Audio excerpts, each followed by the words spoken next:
welcome to this video. Today we're going to look at this sum. So you have the sum as n goes from 1 to infinity of fn plus 1 squared divided by fn times fn plus 2 times fn plus 3. And fn, as a reminder, is the Fibonacci sequence, which, just so everyone is on the same page, I wrote the definition of it right here. Because there are some places where a definition is that f of n is that f of 0 and f of 1 are the first values that are equal to 1. But here we're going to use the convention of f1 and f2 are both equal to 1. And then we have the classic recursive formula that each term is the sum of the previous two. So that's the one we're going to use. So let's begin. So when trying to evaluate these sums like this, and especially with this as a recursive formula, you don't want to try to maybe it might work, but I don't think that it will, just trying to plug in because there is a general formula for the nth Fibonacci number, but it's probably not going to help if you substitute it in. I tried it myself and it didn't really help me at all. So instead, what maybe you might think to do is what I first thought to do is try to find some recursive formula for this term here and try to see, and if I find some recursive formula, then maybe get an equation for this sum, maybe denoted as s, and then the recursive formula be able to get some equation on s and solve for it. So I tried playing around with it and it didn't work. So next thing that popped in my mind, just a random thing that I thought might help. Try to look at this term only in terms of fn and fn plus 1. So that got me to something that I didn't really think was helpful. So I tried maybe fn and fn plus 2. And then and that actually worked. So let's see it. Let's look again. So let's look at this term here. fn plus 1 squared divided by fn plus 2, fn plus 3. And like I said, let's try to look at what this is, just in terms of fn and fn plus 2. So what I'm going to do is denote here fn as x. So I'm going to write, just so we don't have to write constantly fn plus 2 and get confused, x will be fn, y will be fn plus 2. So that's how we define them. So we know we have fn and fn plus 2, those are easy. Now let's figure out what's fn plus 1 in terms of x and y. That's really easy, just straight from this formula. Fn plus 1 is fn plus 2 minus fn. That is y minus x. So now what is fn plus 3? We'll use the recursive formula again. This is fn plus 2 plus fn plus 1. This is y, and we know this is y minus x. So this is 2y minus x. Okay, so now let's plug these in and see what we get. So we get y minus x squared divided by, you have x, y, and 2y minus x. And so let's just expand this out, the numerator. So we have y squared minus 2yx plus x squared divided by this x, y, 2y minus x. And now you might notice something. This minus 2yx plus x squared is exactly negative x times 2y minus x. So you might notice this negative 2yx plus x squared is exactly negative x times 2y minus x. And it looks really similar to what we have here. So I can tear this fraction into two. We have y squared divided by this, and then y cancels out. So we'll have y divided by x times 2y minus x. And then we have x and 2y minus x cancel out, just 1 over y. So now, this is really good, but I want to expand this further. And I want to notice that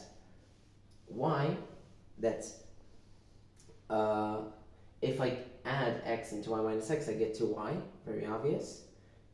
But that's very similar to what I have at the top, just a fraction of 2. Which means that I can actually take this apart into 1 over x plus 1 over 2y minus x. But then because I'll get 2y at the top if I do that, I'll have to multiply by a half.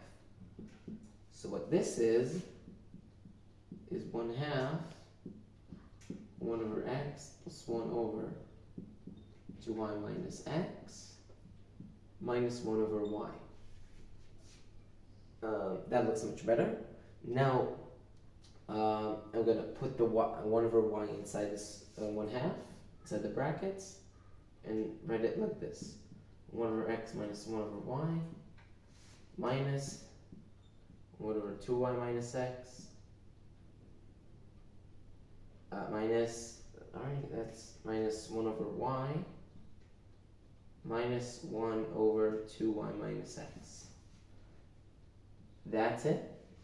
That's right. And then now let's just substitute back in x and y as fn and fn plus 2, and this 2y minus x we know will be fn plus 3. So this is 1 half of 1 over fn minus 1 over fn plus 2 minus 1 over fn plus 2 minus 1 over fn plus 3. And now this is really good because these two are telescoping series, right? So let's figure out what the sum of this term is as n goes from 1 to infinity, and similarly with this one. So let's call this S1. That's going to be the sum as n goes from 1 to infinity, 1 over fn minus 1 over fn plus 2. So now let's just write the terms out. Of course not to infinity, but to some point it will be clear what's going on. So we'll have 1 over f1 minus 1 over f2 of 3 plus 1 over f2 minus 1 over f4 plus 1 over f3 minus 1 over f5 plus 1 over f4 minus 1 over f6. Okay, I think that's enough terms to see what's going on. So let's see, we have a lot of pluses and minuses. Let's see if something cancels out. So 1 over f1 and 1 over f2 don't. They happen only once. 1 over f3 has here a plus and here a minus. So it cancels out. 1 over f4, here a minus, here a plus, it cancels out. In fact, if I were to write plus dots, if I were to write the next term here, would be plus 1 over f5 minus 1 over f7. This 1 over f5 will cancel out. Similarly, this 1 over f6. And this is a telescoping series. We have an infinite sum, and like a telescope, it goes from really long to really short. It goes just the first few terms. And just to be a bit more formal about why actually every single term will cancel out perfectly, if we look at 1 over fn plus 2, it appears a negative, in the nth term of the sum, it appears with a minus sign, but then it appears again, only one time again, and that is on the n plus 2 term, n plus second term, where it is a plus 1 over fn plus 2, and it comes with minus 1 over fn plus 4. When we care about it, we have plus 1 over fn plus 2, minus 1 over fn plus 2. They cancel out just like we had here. Which means that any term of f that looks like fn plus 2, so f3, f4, f5, and so on, they'll all cancel out. So we'll be left with just 1 over f1 and 1 over f2. So these are the only things that we need to worry about. So this is 1 over f1, which is 1, 1 over f2, which is 1, because of this. These are our initial conditions. So we get this is 2. Okay, now let's find the second sum. S2 should be the sum of this. This will also be a telescoping series. It will even be a simpler one. So we have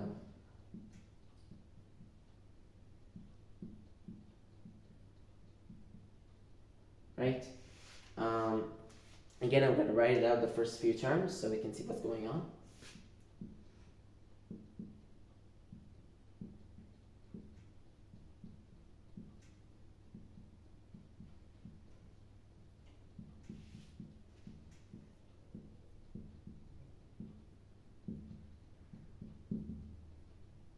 Okay, I think that's enough to see what's going on. So likewise, we have a lot of pluses and minuses. So let's see if something cancels out. And indeed, 1 over f4, 1 over f5, and the next term, which will have a plus 1 over f6, will cancel out. And all these cancel out again for a very similar reason. 1 over fn plus 3 appears twice, one time as with a minus sign in front of it in the nth term, and another time in the n plus first term it appears with a plus sign. Right, the term will be 1 over fn plus 3 minus 1 over fn plus 4. So 1 over fn plus 3 will cancel out for any n that's at least 1. So we're left with just the first term, which is 1 over f3. Because every term after that cancels out. So this is 1 over f3. f3 we know from our recursive formula is f1 plus f2, which is 2. So 1 over it is 1/2. Now, so we found the sum from this, and this is goes from to infinity. Now we just could combine them in this way, so to get this final sum. So this will be 1/2 the sum of this and goes from 1 to infinity, which is s1, minus the sum of this as it goes from 1 to infinity, which is s2. So this is 2 minus 1/2. That's 3/2, and all of that is times 1/2. So the final solution to this sum is 3/4.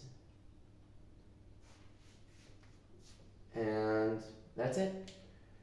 And if you have more content like this, please subscribe to my channel. I'll be uploading more interesting content and things like this in the future. And finally, that's it.